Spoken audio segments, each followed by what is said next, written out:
दुनिया के कुछ राज ऐसे हैं जो समय के साथ पुराने तो होते गए, लेकिन उनका जवाब आज तक नहीं मिला।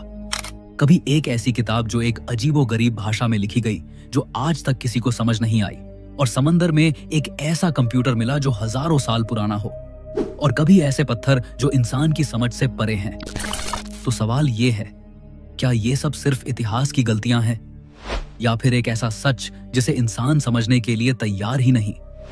आज हम चलेंगे एक ऐसे सफर पर जहां हम दुनिया के सबसे रहस्यमय राजों को एक्सप्लोर करेंगे, ऐसी चीजें जिनका जवाब आज तक किसी के पास नहीं। दोस्तों, अगर आपने अभी तक हमारे इस चैनल को सब्सक्राइब नहीं किया है तो जरूर सब्सक्राइब कर लें, क्योंकि आपके एक सब्सक्राइब से हमें बहुत मोटिवेशन मिलता है और हम आपके लिए ऐसी और वीडियोस बनाते रहेंगे। तो चलिए शुरू करते हैं पहले रहस्यमय राज से, जो है वॉयनेज मैन्युस्क्रिप्ट, एक ऐसी किताब जिसमें दुनिया के नियम ही उल्टे लगते हैं। सोचो, तुम्हें एक किताब मिलती है जो एक अननोन लैंग्वेज में लिखी हो, जिसमें अजीबोगरीब पौधों की तस्वीरें बनाई गई हों, और जिसका मतलब समझने की कोशिश में दुनिया के जाने माने साइंटिस्ट्स भी फेल हो गए हों। यही है वॉयनेज मैन्युस्क्रिप्ट, दुनिया की सबसे रहस्यमय किताब। 1912 में एक रेयर बुक्स डीलर विल्फ्रेड वॉयनेज को यह किताब इटली के एक पुराने मोनेस्ट्री से मिली थी। इस किताब के अंदर 240 से ज्यादा पेज हैं, पर आज भी कुछ पेज मिसिंग हैं। रेडियोकार्बन डेटिंग के बाद साइंटिस्ट्स ने कंफर्म किया कि यह किताब साल 1400 से 1440 के बीच लिखी गई थी, यानी लगभग 600 साल पुरानी है। पर असली रहस्य शुरू होता है इसके कंटेंट से। आखिर किताब के अंदर क्या है, आइए जानते हैं। हर पेज पर एक अननोन स्क्रिप्ट लिखा हुआ है। ये लैंग्वेज दुनिया के किसी भी कल्चर, किसी भी सिविलाइजेशन से मैच नहीं करती। इसमें ऐसे सिंबल्स और अल्फाबेट्स हैं जो इंसान ने कभी पहले नहीं देखे, और तस्वीरें कुछ अजीब और अनोखे पौधों की बनाई गई हैं जो रियलिटी में कहीं मौजूद ही नहीं। कुछ पेजेस पर एस्ट्रोलॉजिकल डायग्राम्स हैं, ऐसे स्टार्स और गैलेक्सीज जो मिडीवल यूरोप के लोग जानते ही नहीं थे। सबसे हैरान करने वाली बात, कुछ इलस्ट्रेशंस में naked women strange green liquid में स्नान करती हुई दिखाई गई हैं, जिनके आसपास ट्यूब और पाइप्स जैसी चीजें बनी हैं, जैसे किसी अननोन टेक्नोलॉजी का स्केच हो। कुछ लोग मानते हैं कि यह किताब एक एलियन सिविलाइजेशन का मैसेज है जो हम समझ नहीं पा रहे, और कुछ लोग मानते हैं शायद ये एक ऐसी एंशिएंट सभ्यता का रिकॉर्ड है जो खत्म हो गई और उसकी लैंग्वेज हमारे लिए हमेशा के लिए खो गई। कुछ हिस्टोरियंस कहते हैं कि शायद ये एक मेडिवल मेडिकल गाइड है जो विमेन्स हेल्थ और हर्बल मेडिसिन पर लिखी गई थी, पर अगर ऐसा होता तो लैंग्वेज डिकोड हो जाती। कुछ एक्सपर्ट्स बोलते हैं कि शायद ये एक फेक मैन्युस्क्रिप्ट है जो मिडीवल जमाने में पैसा बनाने के लिए लिखी गई। पर सवाल उठता है, एक फेक किताब में इतना कॉम्प्लेक्स लैंग्वेज और सिस्टमैटिक सिंबल्स क्यों लिखे जाते? 100 साल से ज्यादा हो गए, पर इस किताब का कोड अब तक ब्रेक नहीं हुआ। आर्टिफिशियल इंटेलिजेंस और मॉडर्न क्रिप्टोग्राफी के बावजूद वॉयनेज मैन्युस्क्रिप्ट एक अनसॉल्व्ड पजल है। और सबसे बड़ी बात, हर पेज देखने पर लगता है जैसे इसमें कोई हिडन नॉलेज है जो इंसान से छुपाया गया हो, जैसे ये किताब किसी और दुनिया की साइंस हो। Number 2, Nazca lines. सोचो, एक ऐसा रेगिस्तान जहां मिट्टी और पत्थर के बीच जमीन पर खींचे गए लकीरों से इतने बड़े बड़े डिजाइन्स बने हैं कि उन्हें सिर्फ आसमान से ही देखा जा सकता है। ये हैं नाज़का लाइंस जो पेरू के नाज़का डेजर्ट में पाए गए हैं। जमीन पर चलने वाले इंसान को ये लाइंस बस रैंडम और अजीब सी खुदाई लगती हैं, लेकिन जब 1930 के आसपास पहली बार एयरप्लेन्स ने नाज़का के रेगिस्तान के ऊपर से उड़ान भरी तो उन्होंने एक हैरतअंगेज खुलासा किया।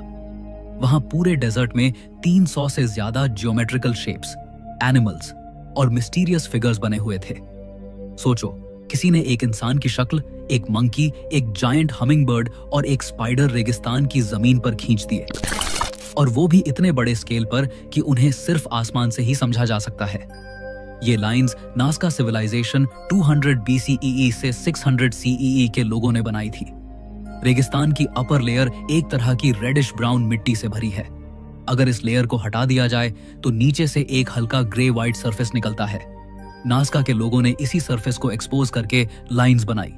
लेकिन सवाल यह है, इतने बड़े और परफेक्ट डिजाइन्स उन्होंने बनाए कैसे? उस टाइम कोई ड्रोन नहीं था, कोई एयरप्लेन नहीं था। जमीन पर खड़े होकर इंसान को कभी समझ ही नहीं आता कि पूरा डिजाइन क्या बन रहा है। कई स्कॉलर्स कहते हैं कि नाज़का लाइंस एक तरह का एस्ट्रोनॉमिकल कैलेंडर थी। ये फिगर्स स्टार्स, कॉन्स्टलेशंस और सोल्स्टिस के टाइम अलाइन होते हैं। मतलब शायद उनका रिलेशन आसमान के तारे और प्लैनेटरी साइकिल्स से था। एक थ्योरी के मुताबिक ये लाइंस एक तरह की सेरेमोनियल पाथवेज थी। मतलब लोग इन पर चलकर रिचुअल्स करते थे, शायद पानी के लिए प्रेयर्स, क्योंकि नाज़का एक बहुत सूखा एरिया है। सबसे पॉपुलर और थ्रिल वाली थ्योरी ये है कि ये लाइंस किसी एलियन सिविलाइजेशन के लिए बनाई गई थी, एक तरह के लैंडिंग मार्क्स जिससे वो आसमान से आइडेंटिफाई कर सके, क्योंकि उस तरह की स्केल और परफेक्शन बनाना इंसान के लिए उस टाइम ऑलमोस्ट इम्पॉसिबल लगता था। कुछ एक्सपर्ट्स कहते हैं कि ये एक तरह का अंडरग्राउंड वाटर मैप था। नाज़का के लोग शायद दिखाना चाहते थे कि कौन से एरियाज के नीचे पानी अवेलेबल है। नाज़का लाइंस आज भी वैसे ही सेफ हैं जैसे 2000 साल पहले बनाए गए थे। रेगिस्तान का ड्राई क्लाइमेट और विंड्स की कमी की वजह से ये लकीरें कभी मिटती नहीं। यूनेस्को ने इन्हें वर्ल्ड हेरिटेज साइट डिक्लेयर किया, लेकिन मिस्ट्री अब तक वही की वही है। क्या ये डिवाइन प्रेयर्स थी, एक कैलेंडर था, या फिर एलियंस के लिए मैसेज? सोचो, एक पूरा सिविलाइजेशन ऐसे डिजाइन्स बनाता है जो खुद जमीन से कभी देख ही नहीं सकता। मतलब उन्होंने ये किसके लिए बनाया था? Number 3, pyramids of Giza. सोचो, एक ऐसा स्थान जो हजारों सालों से दुनिया के सबसे बड़े राज अपने अंदर छुपाए बैठा है। गीजा के पिरामिड्स। ये पिरामिड्स सिर्फ एक मकबरा या आर्किटेक्चर का कमाल नहीं है, बल्कि एक अनसॉल्व्ड मिस्ट्री का समुद्र है। सबसे ज्यादा डिस्कशन होती है ग्रेट पिरामिड ऑफ खुफू के अंदर छुपे हुए सीक्रेट चैम्बर्स के बारे में। जब इस पिरामिड का कंस्ट्रक्शन हुआ था लगभग 4500 साल पहले, तब उसे इतनी एक्यूरेसी के साथ बनाया गया था कि आज के मॉडर्न इंजीनियर्स भी हैरान हो जाते हैं। 2017 में एक scientific project scan pyramids mission ने एक ऐसा डिस्कवरी किया जिसमें म्योन रेडियोग्राफी टेक्निक का यूज हुआ। ये एक तरह की कॉस्मिक रे इमेजिंग है जो वॉल्स के अंदर छुपे स्पेसेस को डिटेक्ट करती है। और तब साइंटिस्ट्स ने कंफर्म किया कि खुफू के पिरामिड के अंदर एक बड़ा हिडन वॉइड एग्जिस्ट करता है, लगभग एक कमर्शियल एयरप्लेन जितना लंबा। अब सवाल उठता है, ये चैम्बर किस काम का था? कुछ लोग कहते हैं कि ये एक कंस्ट्रक्शन कॉरिडोर था जो पिरामिड बनाते वक्त इस्तेमाल हुआ और बाद में सील कर दिया गया।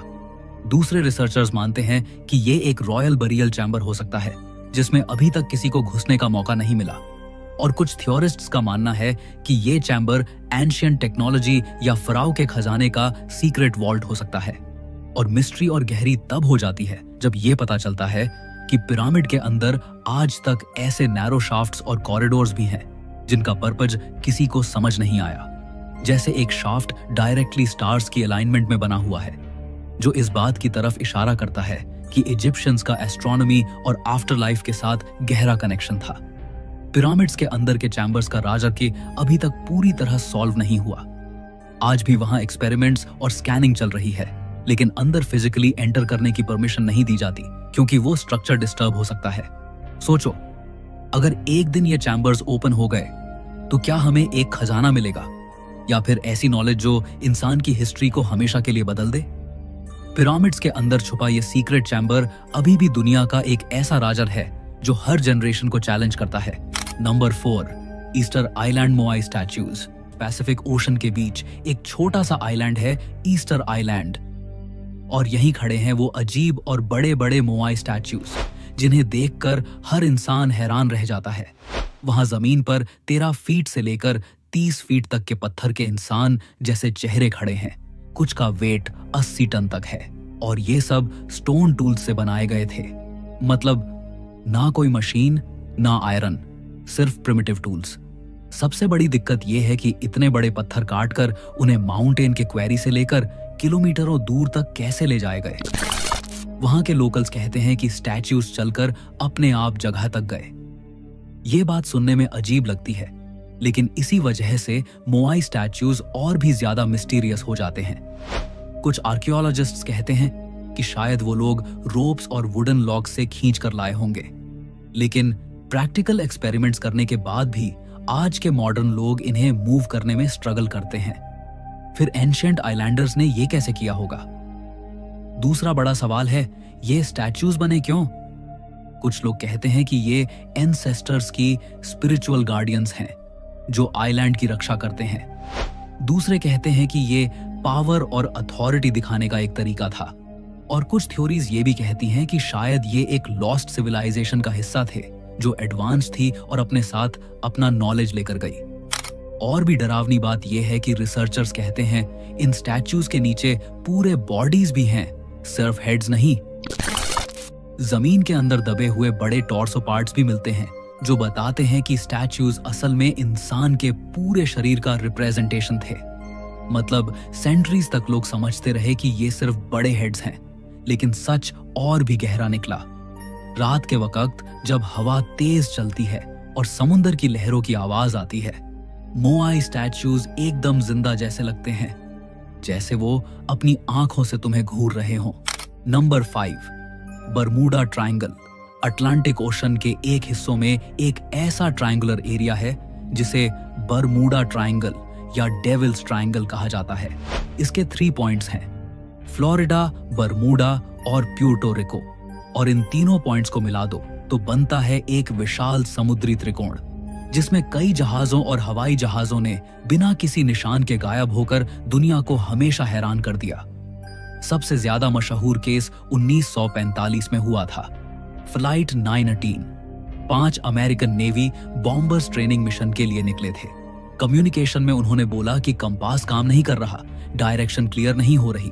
फिर कुछ घंटों बाद उनका कांटेक्ट डिस्कनेक्ट हो गया और उन सब के प्लेन्स बिना किसी ट्रेस के वैनिश हो गए। और सबसे हैरानी की बात, उन्हें ढूंढने जो रेस्क्यू टीम गई थी वो प्लेन भी वहीं गायब हो गए। सिर्फ प्लेन्स ही नहीं बल्कि अनेक शिप्स भी यहां से वैनिश हो चुके हैं। यूएसएस साइक्लोप्स एक बहुत बड़ा नेवी शिप जिसमें 300 से ज्यादा लोग थे, बिना किसी एसओएस सिग्नल के बरमूडा ट्रायंगल में खो गया। न तो कोई शिपरेक मिला, न कोई डेड बॉडी, बस एक पूरा का पूरा शिप हवा में गायब हो गया। कुछ साइंटिस्ट्स कहते हैं कि यहाँ के मैग्नेटिक फील्ड्स कंपास और नेविगेशन इंस्ट्रूमेंट्स को डिस्टर्ब कर देते हैं। Methane gas hydrates. Ocean floor के नीचे से मीथेन गैस निकलती है जो पानी का डेंसिटी चेंज कर देती है और शिप्स आसानी से डूब जाते हैं। कुछ थ्योरिस्ट्स मानते हैं कि यह एरिया एक एलियन बेस है जहां से वे इंसानों को अपने एक्सपेरिमेंट्स के लिए ले जाते हैं। एक और थ्योरी यह कहती है कि बरमूडा ट्रायंगल एक प्राचीन लॉस्ट सिटी अटलांटिस की एडवांस टेक्नोलॉजी के ऊपर है जो अभी भी एक्टिव है। हजारों इन्वेस्टिगेशंस के बाद भी बरमूडा ट्रायंगल का असली राज अभी तक खुला नहीं। कई एक्सपर्ट्स कहते हैं कि यह सब बस नेचुरल एक्सप्लेनेशंस हैं, लेकिन सच यह है जितने भी केस यहां रिपोर्ट हुए हैं उनका पूरा पूरा जवाब किसी के पास नहीं है। Number 6, shroud of Turin. दोस्तों, अब चलते हैं एक ऐसे राज की तरफ जो धर्म, साइंस और हिस्ट्री तीनों को हमेशा से कंफ्यूज करता आया है। ये राज है श्राउड ऑफ ट्यूरिन, एक पुराना कपड़ा जो दुनिया भर में सबसे ज्यादा डिबेट और रिसर्च का सब्जेक्ट बना हुआ है। सोचो, एक ऐसा कपड़ा जो इतना पुराना है कि उस पर एक आदमी की पूरी बॉडी का फेंट सा इमेज दिखाई देता है। ये कपड़ा इटली के ट्यूरिन शहर में रखा गया है और इसी वजह से इसे श्राउड ऑफ ट्यूरिन कहा जाता है। बहुत से लोग मानते हैं कि ये वही कपड़ा है जिसमें जीसस क्राइस्ट को उनकी डेथ के बाद लपेटा गया था। इस श्राउड पर एक लंबे दाढ़ी वाले आदमी की पूरी बॉडी की आउटलाइन नजर आती है, जैसे किसी ने फोटो खींचकर कपड़े पर छाप दी हो। उस इमेज में आदमी के चेहरे, हाथ, पैर और पीठ तक के निशान दिखते हैं। और सबसे हैरत की बात यह है कि उस आदमी के शरीर पर वही वुंड्स हैं जो बाइबल में जीसस के क्रूसिफिक्शन के वक्त बताए गए हैं। हाथों और पैरों पर कीलों के छेद, पीठ पर मार के निशान और सिर पर कांटों का ताज। साइंस ने इसको समझने की बहुत कोशिश की है। 1988 में कुछ साइंटिस्ट्स ने कार्बन डेटिंग टेस्ट किया और बोला कि श्राउड सिर्फ 700 साल पुराना है, मतलब जीसस के टाइम का नहीं हो सकता। लेकिन बाद में और रिसर्चर्स ने कहा कि श्राउड पर पॉल्यूशन, एग और रिपेयर्स की वजह से कार्बन डेटिंग सही रिजल्ट नहीं दे पाई। कुछ एक्सपर्ट्स तो कहते हैं कि कपड़े की फाइबर में एक ऐसी लाइट रेडिएशन हुई थी जो नॉर्मल दुनिया में पॉसिबल ही नहीं, जैसे एक सुपरनैचुरल फ्लैश ने इमेज को कपड़े पर प्रिंट कर दिया हो। आज तक कोई कंफर्म नहीं कर पाया कि श्राउड ऑफ ट्यूरिन असली है या एक मीडिवल जमाने का बनाया गया फेक रेलिक। लेकिन जब भी इसे देखा जाता है, लोग एक अजीब सी स्पिरिचुअलिटी और मिस्ट्री महसूस करते हैं। ये एक ऐसी चीज है जो साइंस और फेथ के बीच की एक बड़ी पजल बनी हुई है। दोस्तों जरा सोचिए, क्या ये सच में जीसस का श्राउड है जो उनके रेजरेक्शन का सबूत देता है, या फिर सिर्फ एक केयरफुली क्राफ्टेड इल्यूजन है जो ह्यूमन हिस्ट्री का सबसे बड़ा रिलीजियस मिस्ट्री बन गया? Number 7, Antikythera mechanism. समुद्र के गहरे पानियों में एक जहाज का कला टूटा पड़ा है। वहां से एक ऐसा पुराना जंग लगा हुआ लोहे का टुकड़ा निकला जो पहले तो एक खराब धातु का टुकड़ा लगता था, लेकिन जब साइंटिस्ट्स ने उसे ध्यान से देखा तो उनकी सांसें रुक गईं। ये कोई आम धातु का टुकड़ा नहीं था, ये था एंटिकेथेरा मैकेनिज्म, एक ऐसा यंत्र जो अपने समय से हजारों साल आगे था। 1901 में ग्रीक डाइवर्स एक शिपरेक एक्सप्लोर कर रहे थे जो एंटिकेथेरा आइलैंड के पास डूब चुका था। वहां उन्हें गोल्ड, स्टैच्यूज और ऑर्नामेंट्स मिले, लेकिन सबसे बड़ी डिस्कवरी थी एक रस्टेड गियर मशीन। पहले आर्कियोलॉजिस्ट्स को लगा ये बस एक टूटा हुआ एस्ट्रोलॉजिकल इंस्ट्रूमेंट है, लेकिन जैसे जैसे रिसर्च हुई पता चला कि ये तो एक इनक्रेडिबल मशीन है जो 2000 साल पुरानी है। इसमें छोटे छोटे गियर्स, व्हील्स और डायल्स लगे हुए थे, बिल्कुल एक मॉडर्न क्लॉक की तरह। रिसर्च के बाद पता चला कि ये मैकेनिज्म सूरज, चांद और ग्रहों की गति कैलकुलेट कर सकता था, ग्रहण प्रिडिक्ट कर सकता था, यहां तक कि ओलंपिक गेम्स की डेट्स भी बताता था। सोचो, 2000 साल पहले एक मशीन जो आज के कंप्यूटर जैसा काम करती थी, कैसे बनाया होगा? ये सबसे बड़ी मिस्ट्री है। उस दौर 100 BCE में ऐसी टेक्नोलॉजी होने का कोई रिकॉर्ड नहीं है। मेटल गियर्स का इतना एडवांस डिजाइन बनाने के लिए प्रीसाइज टूल्स चाहिए होते हैं जो तब के लोगों के पास थे ही नहीं। कुछ एक्सपर्ट्स कहते हैं कि शायद लॉस्ट एंशिएंट सिविलाइजेशन या किसी अननोन जीनियस ने यह बनाया होगा। एक्सरे इमेजिंग और 3D स्कैन्स के बाद साइंटिस्ट्स ने कंफर्म किया है कि मैकेनिज्म में 37 गियर्स थे। ये एक तरह का एनालॉग कंप्यूटर था जो स्पेस और टाइम को कैलकुलेट करता था। लेकिन एक सवाल अभी भी जिंदा है, अगर 2000 साल पहले ये टेक्नोलॉजी एग्जिस्ट करती थी तो बाकी दुनिया को उसके बारे में कुछ पता क्यों नहीं चला? और फिर वो नॉलेज अचानक गायब कैसे हो गई? कुछ लोग मानते हैं कि एंटिकेथेरा मैकेनिज्म प्रूफ है कि एंशिएंट एलियंस ने ह्यूमंस को टेक्नोलॉजी दी थी। दूसरे कहते हैं कि ये अटलांटिस जैसी खोई हुई सिविलाइजेशन की एक छोड़ी हुई निशानी है। जो भी सच हो, एक बात तय है, एंटिकेथेरा मैकेनिज्म हमेशा एक ऐसी पहेली बनी रहेगी जो हमें बताती है कि हमारी हिस्ट्री उतनी सिंपल नहीं है जितनी हमें सिखाई गई है। दोस्तों, मिलते हैं अगली वीडियो में एक और रहस्यमय राज के साथ। आपने अभी तक हमारे इस चैनल को सब्सक्राइब नहीं किया है तो जरूर सब्सक्राइब कर लें।